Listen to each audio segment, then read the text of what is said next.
Breaking news phone tapping అంశంలో కొత్తగా ఏర్పాటైన సిట్ అధికారులతో సమావేశమయ్యారు సిపి సజ్జనార్. కమాండ్ కంట్రోల్ సెంటర్లో జరిగిన తొలి సమావేశంలో సిట్ కీలక నిర్ణయాలు తీసుకున్నట్లు తెలుస్తుంది. ఫోన్ ట్యాపింగ్ అంశంలో పూర్తి స్థాయి ఛార్జ్ షీట్ కు ఏర్పాట్లు చేయాలని అధికారులను సజ్జనార్ ఆదేశించారు. అలాగే ఫోన్ ట్యాపింగ్ తో సంబంధం ఉన్న ప్రతి ఒక్కరిని విచారించాలని సిట్ నిర్ణయం తీసుకుంది.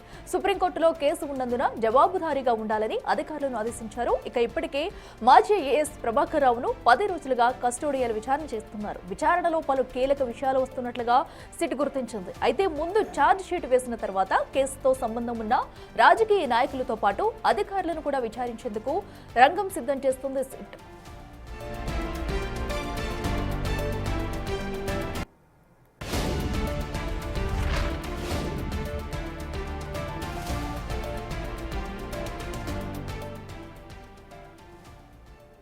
రైట్కి మరింత సమాచారం మా ప్రతినిధి సాగర్ లైవ్ లో అందిస్తారు. సాగర్, చెప్పండి, మరి నూతనంగా ఏర్పాటు చేసిన సిట్ అధికారులు అయితే ఇప్పటి వరకు ఫోన్ ట్యాపింగ్ సంబంధించి ఎలాంటి నిర్ణయాలు తీసుకున్నారు? ఎందుకంటే అటు ప్రభాకర్ రావు కూడా అటు విచారణకు సరిగా సహకారం అందించట్లేదని తెలుస్తుంది. మరి ఇప్పుడు ఏమన్నా విచారణలో పలు కీలక విషయాలు బయటకు వచ్చే ఛాన్స్ ఉందనుకోవచ్చా?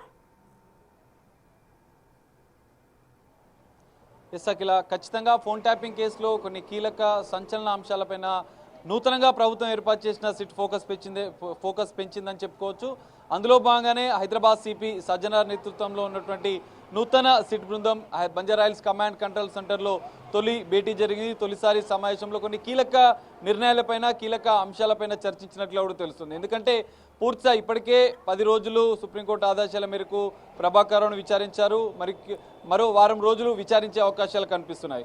సో ఈ విచారణ అనంతరం కూడా పూర్తిస్థాయి ఛార్జ్షీట్ వేసే యోచనలో సిట్ భావిస్తున్నట్లు కూడా తెలుస్తుంది. అందులో భాగంగానే ఫోన్ ట్యాపింగ్ వ్యవహారానికి సంబంధించినటువంటి 3 ఐపీఎస్లు మొత్తం 9 మంది సభ్యులతో సజ్జనార్ నేతృత్వంలో నూతన సిట్ ఏర్పాటు చేసిన నేపథ్యంలో 3 ఐపీఎస్లతో 3 ప్రత్యేక బృందాలను టెక్నికల్ ఎవిడెన్స్, ఇటు లీగల్ పరమైనటువంటి అంశాల పరిశీలన అనంతరం ఈ ప్రభాకర్ రావు ఎస్ఐబి మాజీ చీఫ్గా ఉన్నటువంటి ప్రభాకర్ రావు తెర వెనుక ఉండి ఎవరు నడిపించారు, ఫోన్ ట్యాపింగ్ వ్యవహారంలో ఎవరెవరి ఇన్వాల్వ్మెంట్ ఉంది, గత బీఆర్ఎస్ ప్రభుత్వ హయాంలో పెద్ద ఎత్తున ఫోన్ ట్యాపింగ్ వ్యవహారం రాజకీయ నేతలను ప్రతిపక్ష నేతలను టార్గెట్గా చేస్తూ ఈ ఫోన్ ట్యాపింగ్ వ్యవహారం జరిగిన నేపథ్యంలో బీఆర్ఎస్ సంబంధించినటువంటి కీలక నేతల హస్తం ఉందా అన్న కోణంలో కూడా విచారించే అవకాశాలు కనిపిస్తున్నాయి. ఎందుకంటే ఇప్పటికే ప్రభాకర్ రావుని గతంలో విచారించారు. ఈ కేసులో మిగతా నిందితులైనటువంటి ప్రణీత్ రావు, రాధాకిషన్ రావు, భుజంగరావు, తిరుపతన్న వీళ్ళందరినీ కూడా ప్రభాకర్ రావుని ముఖాముఖిగా పెట్టి విచారించాలని భావిస్తున్నారు. అందులో భాగంగానే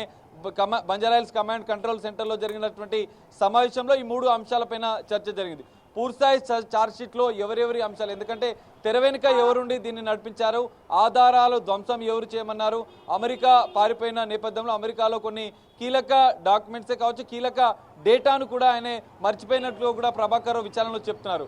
వాటన్నిటిని కూడా తిరిగి తెప్పించడం, ఎఫ్ఎస్ఎల్ రిపోర్ట్ ద్వారా ప్రభాకర్ రావుకు సంబంధించినటువంటి పూర్తి డేటాను బయటికి తీయడం, బహిర్గతం చేయడం, అందులో ఎవరెవరి ఫోన్లను ట్యాప్ చేశారు, ఎంత మేరకు చేశారు, ఎవరి ఆదేశాలను చేశారు, ఎవరికి వాటిని పంపించారు, ఇవన్నీ అంశాలు కూడా వెల్లడే అవకాశం కనిపిస్తుంది. అందులో భాగంగానే సిట్ బంజారాహిల్స్ కమాండ్ కంట్రోల్లో జరిగినటువంటి కీలక సమావేశంలో ఈ అన్ని అంశాలు చర్చించినట్లు తెలుస్తుంది.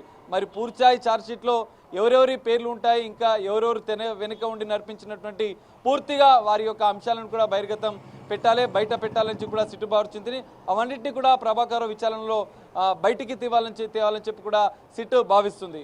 సో వీళ్ళందరినీ సాక్షుల యొక్క స్టేట్మెంట్లను ముందుంచి ఇటు గతంలో నిందితులుగా ఉన్నటువంటి ప్రణీత్ రావు, భుజంగరావు, రాధాకిషన్ రావు, తిరుపతన వీరందరూ గతంలో ఇచ్చినటువంటి వాంగ్మూలాలను ముందుంచి ముఖాముఖిగా వారిని పెట్టి ప్రభాకర్ రావు ముందుంచి విచారించాలని భావిస్తున్నారు. సో ఇది జరిగితే సిట్ కీలక ముందడుగు వేసినట్లుగా కూడా మనం భావించవచ్చు. సో తెర వెనుక ఉండి ఎవరు నడిపించారు, ఇప్పటి వరకు కూడా అనేక పరిణామాలు చోటు చేసుకున్నాయి. ఫోన్ ట్యాపింగ్ కేసులో ప్రభాకర్ రావు అమెరికాకు వెళ్ళడం, దాదాపు సంవత్సరంన్నర అనంతరం తిరిగి రావడం, ఇందులో ఎస్ఐబిలో పనిచేసినటువంటి పోలీసు మాజీ అధికారులందరినీ కూడా అరెస్ట్ చేయడం, వాళ్ళు జైలుకి వెళ్ళడం. కానీ ప్రభాకర్ రావు కీలక సూత్రధారిగా ఇప్పటికీ భావించారు. అతని విచారణలో మాత్రం తెర వెనుక ఉండి ఎవరి ఆదేశాల మేరకు ఇదంతా చేశారన్న అంశాలు మాత్రం వెల్లడించడం లేదు. సో అందులో భాగంగానే ప్రభుత్వం నూతన సిట్కు బాధ్యతలు అప్పగించింది. సజ్జనార్ నేతృత్వంలో నూతన సిట్ నేరుగా సజ్జనార్ రేపటి నుంచి ప్రభాకర్ రావుని కూడా ముఖాముఖిగా విచారించే అవకాశాలు కనిపిస్తున్నాయి. ఒకవేళ తెర వెనుక ఉండి ఆదేశాలు ఇచ్చినటువంటి వారి అంశాలు వెల్లడయ్యే అవకాశం ఉంది.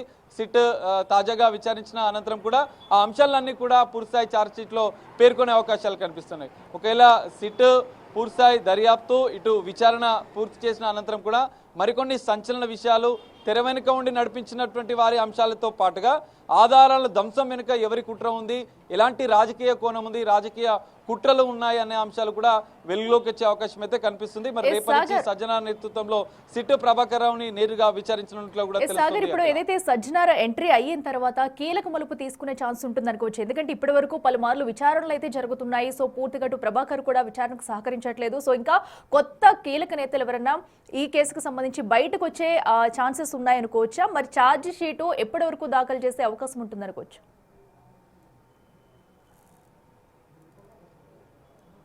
ఎస్ అఖిల, ఖచ్చితంగా. ఎందుకంటే ఫోన్ ట్యాపింగ్ వ్యవహారం అంతా కూడా గత బీఆర్ఎస్ ప్రభుత్వ హయాంలో జరిగింది. ఎన్నికల ఫలితాలు వెలువడిన అనంతరం వెంటనే ఎస్ఐబి చీఫ్గా ఉన్నటువంటి ప్రభాకర్ ఆదేశాల మేరకి ప్రణీత్ రావు ఆ ఆధారాలను పూర్తిగా ధ్వంసం చేసినట్లుగా కూడా గతంలో అతను స్టేట్మెంట్ ఇచ్చారు. సో ఈ అన్ని అంశాలు ఇందులో కీలకంగా మారే అవకాశం కనిపిస్తుంది.